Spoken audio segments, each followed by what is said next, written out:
We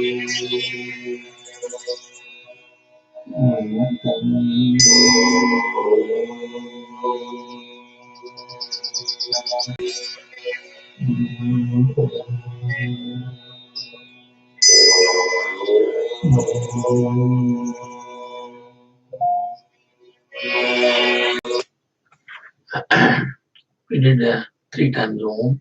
Om Ganana Antva Ganapatigam Avamahe Kavim Kavinam Upavastravastramam Jeshtarajam Manan Brahmanaspada Anushrunoti Visida Sadhanam Om Mahaganadipataye Namaha Om Keshvaya Namaha Om Narayana Namaha Om Madhvaya Namaha Govindaya Namaha Om Vishnuvaya Namaha Matsudhanaya Namaha Trivikramaya Namaha Vamanaya Namaha Sridharaya Namaha ऋषिकेशाय नमः पद्मनाभाय नमः दामोदराय नमः संकर्षणाय नमः वासुदेवाय नमः प्रद्युम्नाय नमः निरुद्धाय नमः पुरुषोत्तमाय नमः दोक्षाय नमः नारसिंहाय नमः अच्युताय नमः जनार्दनाय नमः उपेन्द्राय नमः हरे नमः श्री कृष्णाय नमः हरि ओम. Dear friends, I would like to some more information about during the introduction of Bhagavad Gita. I want to tell a few more facts. There are Karma Yoga, Bhakti Yoga, Jnana Yoga, Raja Yoga. So many yogas are there described in the Bhagavad Gita. Yoga means going to be merged with superior God Krishna, Supreme Personality of Godhead. That is yoga. And these are the yogas are path to reach that Lord Krishna. Bhakti Yoga, Karma Yoga, Jnana Yoga, Raja Yoga. All these yogas are make different paths to reach the same destination to Lord Krishna. And the spirituality increases as we progress in studying the Gita, chapter by chapter. You earn the knowledge of the shlokas, then you will be more nearer to the God Lord Krishna. Bhagavad Gita is a very important sacred scripture in the entire world and started in the Hindu philosophy in India. It can help us to get out of the cycle of birth and death in our life. Anyone who recites Bhagavad Gita on a regular basis with devotion will go to the spiritual world at the time of the death. If one reads Bhagavad Gita sincerely, the reaction of one's past deeds, whether it is bad or good, everything will turn into good. All the bad deeds and karmas will be wiped out. Whenever sin is wiped out, it is just like when your hands are dirty, use a soap water, hand will be cleaned. Like that, your karma board of your life will be, all the bad sins will be wiped out of your board and you are clear of all the sins. And we can change our bad karma by reading the Bhagavad Gita every day. That bad karmas will be vanished.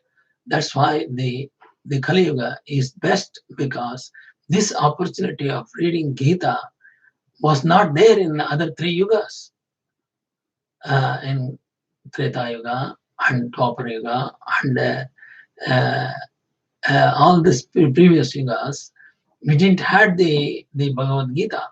It came only at the end of the Bhagavad Gita, came by the discussion of Arjuna and Krishna, came in the form of Bhagavad Gita, which is a summary of Upanishads and Veda. And my Guru says we may not be able to read all those, but however, if you read the Bhagavad Gita, all the other scriptures like Mahabharata and Ramayana and Bhagavata and so many Puranas, instead of reading all the various scriptures, if you concentrate on Bhagavad Gita itself is enough to wipe our sins and get out of our bad karmas in our life. So that's why it's called powerful mantra. Powerful Gita studying is very powerful. Even by repeating shlokas, can go to the spiritual world slowly. With Bhakti Yoga, Arjuna, the mighty warrior in Mahabharata, is scared to lose his dear ones, friends and relatives in the battlefield. That's why he was scared of going for a war. He does not want to fight. However, it is necessary to fight against adharma, unrighteousness. So Lord Krishna who is Arjuna's friend and philosopher and teacher in this association, gives the self-knowledge to the Arjuna in the battlefield and inspires him to fight for righteousness, the cause of righteousness, and wiping out the adharma and establishing dharma is the main function of the Lord Krishna's in this yoga. The conversation between Lord Krishna and Arjuna. Lord Krishna is Paramatma, Arjuna is Mahatma, and the conversation between the Arjuna and Krishna became Bhagavad Gita, written by the Vedavyasa Maharshi. Vedavyasa becomes Vedavyasa is a teacher, Vedavyasa is Maharshi, and Lord Krishna, Arjuna become three trinities. All the three trinities joined together, and we are allowed to read Bhagavad Gita, and we have got an opportunity of Gita. Lord Krishna brought two important melody in his life. One is flute in Vrindavana, and another one is celestial song Bhagavad Gita. These are the two melodies, and we were not present at the time of when Lord Krishna was playing flute in Vrindavana. We were not there, but we are able to read Bhagavad Gita, the second melody. It replaces all the benefit of the melody of the flute to the betterment of the public and betterment of the entire population in the entire humanity. The Bhagavad Gita has so many benefits I have explained already. Some more benefits I think better to discuss again. Transcend emotions and attend duties. So our mind is going everywhere. We have to bring our mind to concentrate on certain things. Many times we are swept away by our own emotions and tend to neglect our responsibilities. Emotions keep changing, but neglecting responsibility would lead to unpleasant consequences. Bhagavad Gita emphasizes on the truth and thus helps us to attending to the responsibilities of our life. Number two, get rid of ignorance through knowledge. The strangeness causes stress. Being unaware of what is permanent and what is impermanent, we are scared of different situations in our life. Bhagavad Gita gives us the skill to come out of our ignorance and leads us to the path of knowledge. Only through the path of knowledge one can be truly happy in this ever-changing world. Number three is inner strength. Well, we are all empowered with inner strength in our life and have the ability to face any situation. However, our insecurities and illusions stop us in accessing the inner strength sometimes. That's what happens with Arjuna.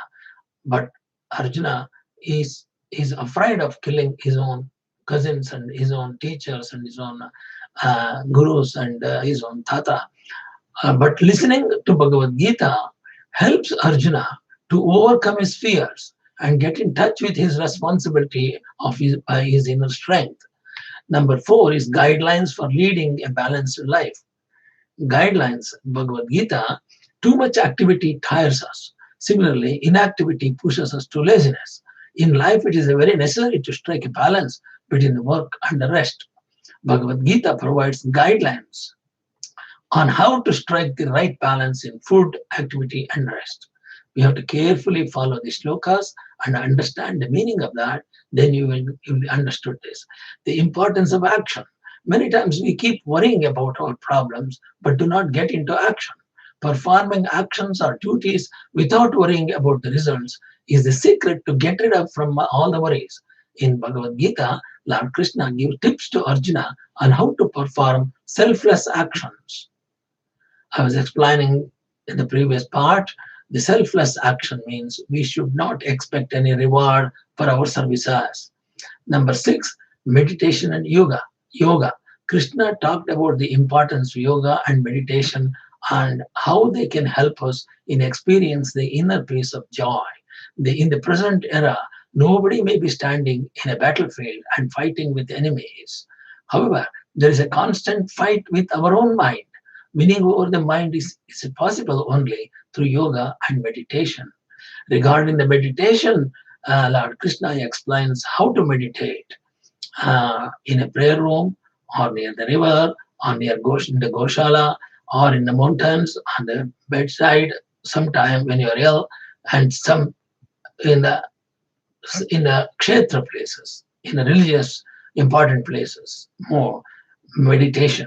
Meditation we have to do, concentrate on our both eyes to the tip of the nose, close your eyes or not completely close, and concentrate on the tip of your nose, and keep your body and head, neck straight position. The back should not be like this, neck should not be like that. It has to be straight 90 degree to the seat. Then erect position, concentrate both eyes on the tip of the nose, and it is a semi-closed position of the eyes, and then concentrate on the meditation, the prayers, whatever you want to do it in that way. And also Krishna says you need to use a mat on the floor by kusha, first layer kusha, and the second layer of a skin of a deer, and on the third layer you should have a proper velvet cloth or some silk cloth, whatever you got on the top, on the three sections. Deer skin comes in the middle, kusha goes in the bottom, and cloth comes on the top. These are the three layers of meditation seat Krishna recommends.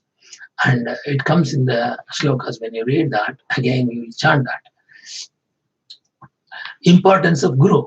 A seeker or the learner would be staggering on the spiritual path without a master. A seeker needs someone who can help in getting away with the illusions of mind and progress in the path of knowledge. Bhagavad Gita acts like a guru, and Lord Krishna is our guru, Jagat Guru. He is a Krishnam Vande Jagat Guru, and he provides the guidance to a happy life for all the seekers and all the devotees. Transcend the opposites. The most of the time, our mind is caught up in opposite values such as good, bad, right, wrong, and so on. In the Bhagavad Gita, Krishna explains how one conscious is pervading all over, and all the opposites are nothing but the manifestation of one consciousness.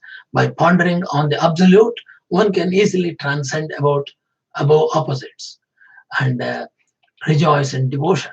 Bhakti or devotion is the easiest way to reach divine. That's called Bhakti Yoga. With faith, one gets in touch with the inner strength and can easily tackle any tough situation by making the inner strength stronger, and then you are the winner. Krishna explained the power of devotion in Bhagavad Gita also. Though the Bhagavad Gita is the vast scripture and is beneficial for many ways, it is very important to listen to it in the presence of a master if possible, or read along with the senior colleague who has read it in the past. This helps in reading the lines between the lines to make more clarity. So I am not an expert teacher on Bhagavad Gita. I am only a learner like you. I have learned Gita for many years, but I have not continuously practiced Gita all these years.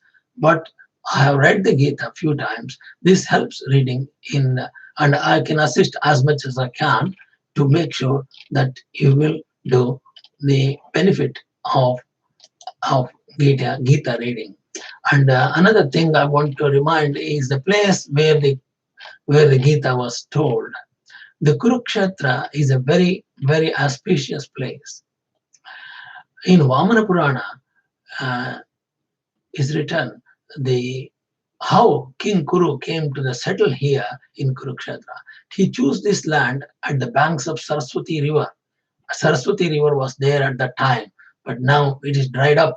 Since 1900 BCE, the Saraswati River disappeared for embedding spirituality with 8 virtues. So, the King Kuru came to this land, and his idea is to establish 8 virtues. One is austerity, that is tapas in Sanskrit, to establish the truth, satya, and number 3 is forgiveness, kshama, and next one is kindness, daya, purity, shuddha, charity, dana, next is yajna and brahmacharya. And these 8 virtues has to be established by the king. Kuru is going to establish that. Lord Vishnu was impressed with the act of King Kuru and blessed him. God gave him two boons. One, that this land, the Kurukshetra, forever will be known as a holy land, and the other, that anyone dying in this land will go to heaven. The land of Kurukshetra has between two rivers, the Saraswati and Drushadwati. This land has been known as Uttaravedi some time ago, Brahmavedi in some time, and sometimes Dharmakshetra, and sometimes Kurukshetra, and different periods. When King Kuru came to this place, this land was called Uttaravedi. Over the period, this land has been ruled by the many emperors. The Bharata dynasty came and settled here. By the archaeological grounds, it has been proved that Ashoka the Great King made Kurukshetra a center of learning for people from all over the world. It reached the peak of its progress during the reign of King Harshavardhana, during his reign, during which the Chinese scholar Huyan Song visited Thaneshwar. Thaneshwar is a part of Kurukshetra. Now, in the Kurukshetra, there are places to see, and I had an opportunity to go to Kurukshetra. I had an opportunity to receive a Bharat Gaurav Award in Delhi. After the award ceremony, I had a few days' time. I went to see the Swaminarayan temple in Delhi and then proceeded to Vaishnavi Mata temple in North India. And then on the way coming back, we went to Kurukshetra. In Kurukshetra, Brahma Sarovara was a big lake. Every year, lakhs of people come to take holy bath at Brahma Sarovara on the occasion of Amavasya or Somavati Amavasya, sacred no moon day. That happens on a Monday sometime, and on a solar eclipse, believing that a bath in a holy Sarovar frees all sins and cycle of birth and death. That's why people come to Brahma Sarovara to take a dip, a holy bath. And then there is another one called Sannihita Sarovara. This Sarovara is believed to be the meeting point of 7 sacred Saraswatis. The Sarovara, according to popular belief, contains sacred water. Bathing in the waters of the tank on the day of Amavasya, night of complete darkness, or on the day of an eclipse, give blessings equal to performing Ashwamedha Yaga. And there is a story of Jamadagni's son Parashurama. After killing all the bad kings of Kshatriya kings, he came to Kurukshetra and he worshipped there, and he washed his sword and weapon and cleaned himself and made a big tapas in that place. There is a Jyotis Sarovara, the famous site, Jyotisar. There is a famous site where Bhagavad Gita was delivered to Arjuna under the big tree in the Kurukshetra. The tree of that time is the witness of the Gita.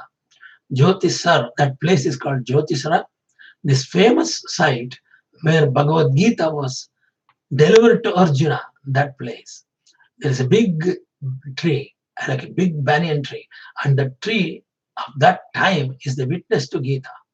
And under the same tree, there is a small cave-like structure below the tree, near the lake. And I sat with my wife on the day when we went to Kurukshetra, and I did chant all the shlokas of all the 700 shlokas and did Gita Yajna there under the tree, where the sacred tree and sacred place where Krishna has delivered the Gita to Arjuna. And that's the same place I sat with my wife with the help of a Panditji. We conducted the Gita Yajna there. And that was an opportunity for me, and it was really nice to remember things what I did. And I had a guide who came to help us. And we went around the Kurukshetra to have a tour also. Kurukshetra Panorama and Science Center is there, and it's a very nice place to see. A panorama represents the Mahabharata war with the scientific explanation justifying every episode in the war has been written there. Small pictures of army, soldiers and horses and everything is assembled in the paintings there, and also the museum there. And that's very nice to see. It takes at least 1 or 2 hours to go through that. And there is another one in the Jyotisar. That's the place where the Bhagavad Gita was given to the Arjuna, delivered to Arjuna. That place, light and sound show they made arrangement now. A newly built tourist attraction which shows some aspects of Gita Sara using the lights and sound. This has been started recently. Dharohar Museum, there is a museum to know the tradition and culture of Haryana in Kurukshetra University. And there is a kunda called Bhishma Kunda. And that's a place when Bhishma was in Sharashaya, Arjuna put the arrow and shoot into the ground to get the Ganga water to the Bhishma's mouth directly. And that place became a Bhishma Kunda at Narakatari. It's called Bhishma Kunda at Narakatari. The place where Arjuna shoot an arrow towards the earth to satisfy Bhishma Pitamaha's thirst to provide pure water. That's why this is called Bhishma Kunda. And just near the Bhishma Kunda, there is a small temple-like structure now, and there is a Bhishma is lying on the Sharashaya, and with is lying on the arrow beds, and all the Panchapandavas are around him, and all the people around him, and Krishna is also near the feet end, and we worship there, and there is a sign of Bhishma telling Yudhishthira about Vishnu Sahasranama. Bhishma explains the importance of Vishnu Sahasranama to Dharmaraya, and also his political ambitions to succeed. Bhishma blesses the Dharmaraya to get achievement in this life. These are these important things in the Kurukshetra to see. If you happen to go to Kurukshetra, I think some of you might have been come from Kurukshetra. You may know these places very well. And I am a tourist there at the time. I visited the place, and I saw many small temples around. We visited them also, and I had a nice video photograph of all those. I think it will be in my file somewhere. It is nice. I think I recommend everybody to visit Kurukshetra and have a visit all these places. And don't forget to see the Jyotisar, the place with the big tree is still there, and it is a very, very ancient tree. And under the tree only we did the Gita Yajna. It was very nice to have that done. And this whole area, Kurukshetra, is got 48 kilometers big roundabout, 48 miles circle there, and the whole city of Kurukshetra displayed at Bhishma Kunda. That photo of the 48 miles circle, the photo is displayed in the Bhishma Kunda, near Bhishma Kunda. Kurukshetra has great importance as a Hindu pilgrimage now. Thousands of people go every day there. When I was there are loads of people over there, visitors. There are several pilgrimages around the city of Kurukshetra also, and a complete parikrama means to visit all those pilgrimage places around the Kurukshetra. You have to go 48 miles of round. There are so many educational institutions developed now. Kurukshetra University there, University of Engineering and Technology there now, National Institute of Technology of Kurukshetra is there, established recently, National Institute of Design Kurukshetra. The institute offers courses in industrial design, and also one of the girl from Kurukshetra died in the rocket launch in America, and they made a monument in the girl's name there. I visited that place also. It was nice. A girl from Kurukshetra sacrificed her life in the rocket accident, and she couldn't come back home. And in her memory, the small memory center has been established there. I visited that place also in Kurukshetra. Now coming back to our, I told about the place, the Kurukshetra. I told about the people who involved in this in the introduction. There is a lot of talking about yoga and a lot of in written and introduction in the yoga. I summarized all those in this for the following 10 minutes talk. I am going to chant, starting chanting Gita. Now, my proposal is, I will keep on chanting all the slokas in chapter to start with, and then come back from the first sloka, start explaining the meaning. And tomorrow at 12 o'clock midday, I will start reading on live the Bhagavad Gita slokas. And I recommend all our friends in the Bhagavad Gita group to keep your Bhagavad Gita book with you. When I am reading, I will try to read very slowly so that you can follow, and with the book you can also follow. The way I chant may be slightly different than everybody other people chanting, but I will try my best to give you a good guidance as much as possible. Thank you very much for listening.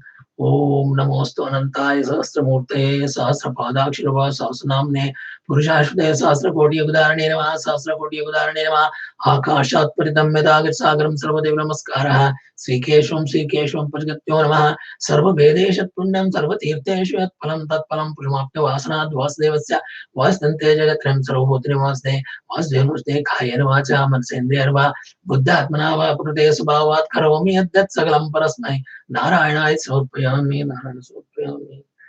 When I finish my morning prayer and Rudrabhisheka and Purushottabhisheka and Sri Suktabhisheka, all these pujas, by the time I finish it will be like 11:30, and 12 o'clock I will come here after my prayers and I will start chanting only the shloka. At present, in my arrangement, you can see me and hear me in the YouTube channel, but you cannot ask the questions. So I have requested our secretary Harsh and Ankur to see whether I can use Google Hangout for the Bhagavad Gita group, and they are thinking we may get that facility